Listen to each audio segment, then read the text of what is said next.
Hi, how you doing? And welcome back to another video on the channel. Now, normally today I'd be putting out a wildcard video, but this week, with it being a double game week 33, I've only gone and done a free hit video instead. Now, it's really just because in the last couple of weeks I've made two wildcard videos, one where you would need to free hit in blank game week 34, and then one where you wouldn't have to. And I feel like those videos are still relevant, so go check them out after you've watched this one. Links will be in the description. But it's also just because I wanted to put out a video for FPL managers who are maybe considering a different strategy and maybe considering free hitting in 33 instead, or at least looking at making some risky transfers for the short term and just wanted to look at the potential options that could help them out. If it does help you out, subscribing would be really appreciated. There's actually been 14 new subscribers in the last week alone, which is awesome, and I definitely don't take it for granted. So thank you everyone for all the support. So before we get into this team, let's briefly talk about why you might free hit in game week 33 rather than blank game week 34. Well, first of all, the upside is greater.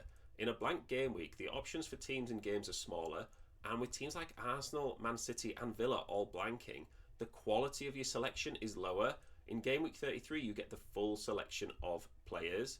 You could also capitalise on the doubles. Now, we've seen in recent weeks how low the scores are. Free hitting in 33 could give you 22 games rather than the usual 11, really maximising your chances. You know, think about who you would have gotten in had you free hitted in the last couple of weeks. Chances are a lot of them would have blanked. So free hitting in a double does give you that extra safety net. I think especially with rotations at the moment, if you free hit in a single or a blank game week and your player who you get in gets rotated out, you might feel like you've wasted your free hit a bit. At least if you're free hitting in a double game week and they get benched for one of those games, you would like to think that they would start the other one, and it just gives you that double the opportunity to get those points. I also think you could commit to those double game week players without having to transfer them in and then out again for the blank, and you can keep your previous team for the rest of the season. You know, to take the example of Newcastle players that you might have in your squad, you might want to transfer them out for game week 33 on a free hit, but they also play in blank game week 34, so you probably want them for then anyway. So with that in mind, let's get into the team, and I'm recording this before Sunday's games have kicked off, so as always, any injuries, I'll put replacements in the comment section. So in goal, it's pretty obvious, but Raya is the one to go for. Sure, he may have only had one clean sheet in the last 4, but you could also argue that he's only conceded 7 goals in his last 10 games. So let's assume Arsenal qualify in the Champions League and you're worried about rotation. Well, Raya isn't getting rotated. He's as good for 2 starts as anyone. I also think you're not going to need your bench goalkeeper on a free hit, so literally just the cheapest one who doesn't double, so you don't take a spot for a team in your starting 11. So normally I'll do these teams on positions, but because it's only focusing on a few certain teams, I thought it would make sense for the most part to group players by team. So let's finish off Arsenal. I've gone for Saliba and Martinelli. I think double defence is better than double attack, as their attack is just inconsistent. You don't necessarily know who's going to be starting, and a bit like Raya, if Saliba does get rotated, then we have no chance of predicting anyone's likelihood to start games. He's as solid as it gets. If you needed to save funds, I would go for Kiwior instead. His fitness is solid, unlike White, Timber and Calafiori, and he just looks nailed on to start alongside Saliba for the rest of the season, whilst Gvardiol is injured. And he's also just a really good player as well. You know, he's an international player, and just because he's not Gabriel doesn't mean that he's going to just ruin Arsenal's defence. I think they can be just as solid with him as they were before. I went for Martinelli ahead of Saka. He's actually started the last 4 since returning from injury, and a huge differential at 2.2% owned. You could go for Saka if you had a spare 4 mil knocking about, but let's face it, if Arsenal do qualify in the Champions League, Saka will likely not be starting a league game for the next 3 weeks. I also have Martinelli on the bench in this team, which means if I did get Saka in, he'd be harder to bench. You know, when you invest a lot of money in a premium player, you do that in order to start them, not to bench them. So by going for Martinelli, if I was going to start, or if I was going to bench, either of them anyway, I might as well go for a cheaper one and put him on the bench and then reinvest that money into the starting 11. You know, and that reasoning for benching him will probably become more obvious as we get into the starting 11 options. So let's move on to Man City, and Gvardiol and Marmoush are going to be in most people's teams, and they don't need much explanation. I think if you reckon now he's playing at centre-back, Gvardiol's attacking threat is limited, you could maybe go for a Villa defender. But I think, because Man City are having players listed as midfielders in FPL, are playing in defence for them, such as O'Reilly and Nunes. Therefore, if City do keep a clean sheet, Gvardiol is more likely to get bonus points as there's less defenders to be eligible for them. Because O'Reilly and Nunes are the defenders for Man City, then if they do keep that clean sheet, then they're not going to get them. So he's really only competing against players like Diaz and Ederson, and it does kind of balance out maybe that lack of attacking threat from centre-back with the more likelihood of bonus points. And there's also the chance that Gvardiol just goes back to left-back. If Man City centre-backs get a little fitter, he'll go back to left-back and then he becomes that attacking threat once again. And I also just think a Man City double game week is just too hard to ignore. So the main talking point will be Kevin De Bruyne. It might look knee-jerk due to his goal and assist this week, but considering he's leaving in the summer, surely it makes sense to think he'll get a lot of minutes in the meantime. A bit like the Kevin De Bruyne farewell tour. I think since he's been back in the lineup, he's played 90 minutes and 86 minutes. Plus, you're only getting him in for this week in the short term. I'm not advising you get in De Bruyne for the rest of the season. I think that's the beauty of a free hit, to get players in your team that you wouldn't own otherwise. And he's also 4% owned among FPL managers, and that's good reason, but you could have a huge upside here by getting him in a double game week and then just maximising those points. So with Aston Villa, I'm a little bit cautious given their squad depth and rotation. I think we can all agree that Rodgers is the best for minutes. You could argue that he's maybe overdue a rest, but I do think if that was going to happen, it would have happened this week against Southampton. He's also got 5 returns in his last 5 games, so if you forget the rotation risk and you just looked at players in form, he really is up there for players who are scoring a lot of FPL points. Watkins, on the other hand, is a little more in question, but again, isn't that the point of a free hit, to go for these players? I think even with reduced minutes in the last couple of weeks, he's still managed 10 returns in his last 14 games. A free hit swap from Isak does make sense for the extra fixture, and then you get Isak back for the blank. I think if you wanted a third Villa player, I'd actually go for Tielemans. I'd stay away from Villa defenders just because A, you don't know who's going to start, and B, Villa defence with those fixtures, it's not really very appealing, and a lot of their defenders have low attacking upside. Tielemans has actually started every league game this season with 2 assists in his last 2.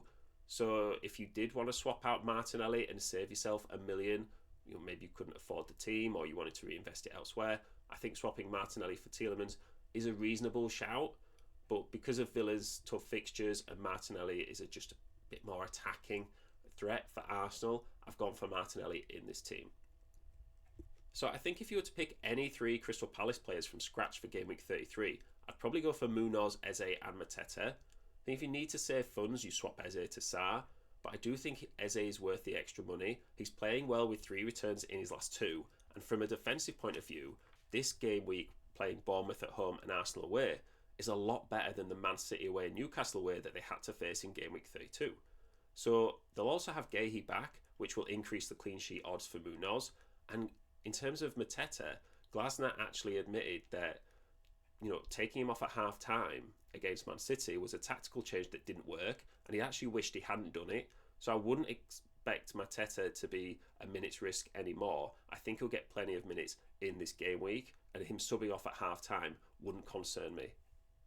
So rounding out the team, I've gone for double Liverpool. They don't have a double game week as such, but it's also important to acknowledge good single game week fixtures, and Liverpool certainly have that as they play Leicester. It's essentially a double game week disguised as a single game week playing a team like Leicester. And I think even if you ignored the fact that it's a double game week and you looked at this, if it was a single game week in this fixture, everyone would be captaining Salah, which just makes sense to have him in, even though he's not technically in form right now. I think owning him at this point is just an absolute must, even if you don't want him for the rest of the season. I think if you can't afford someone like Saliba, Gvardiol or Munoz, Bradley is a great option. He's on the bench here and he's unlikely to be needed in the squad, but he's cheap enough and he'd actually be my next pick as a defender in a team with a starting 11, even with players like Villa doubling, or you might have other options from other teams that are doubling. I think his chances of starting are good, and he's also quite likely to get a clean sheet against Leicester. And then would you be surprised if he gets an attacking return as well? I wouldn't be. So I think he does have huge upside for that price.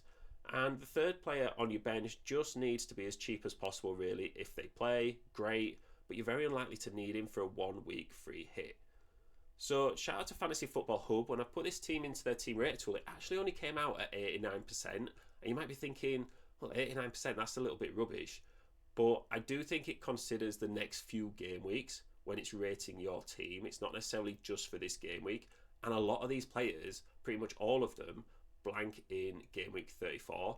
So in terms of that, they'll look at this team and say, well, it's great for this week, but over a 2 week stretch, it's not going to be very good. And yeah, if this was on a wild card, it probably won't be very good. But because it's a free hit, we can just kind of almost forget the rating and the data and just look at this from a single week. And I would say it's pretty much a free hit team that you can possibly find for game week 33. So the team value is 102.4. That's if you're getting all the players from scratch. We've also talked about a lot of ways you could save 1 or 2 mil for this team and still have it as a pretty top tier free hit team for game week 33. The strength for me is that it really attacks the double. We've got 21 games here with Salah's single game, and I think that's awesome. It's like what we say before with the free hitting in the blank. You're going to get 11 games from players that you maybe don't really want, wouldn't be your first choice because not all teams are playing and your selection is reduced, and then you're forced to pick players from teams that maybe aren't in a lot of good form, whereas here you have a complete slate of teams and players that you could pick from for this game week. And with that in mind, it also has huge upsides. You could really get a big score this game week, and I think if you had 8 players playing in the blank, I really don't see that as a problem if you've then maximised this week as well and you take it as a 2-game week mini season. You'd really be up overall than you would have been if you'd free hitted in the blank. The downside for me is that you might already have a lot of these players, in which case you're looking at this and you're thinking, I don't want a free hit because I'll only be making 3 changes. Like, yeah, don't free hit. If your team is already quite similar to this, you should be pretty pleased with yourself because you've got a team that a lot of people would want.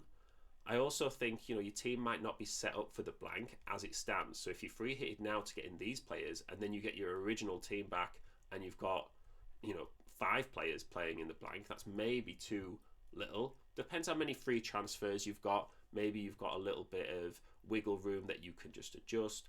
But hopefully this video has helped you out a little bit with at least your transfer thoughts, or maybe giving you some different options that you think you could get in for the short term.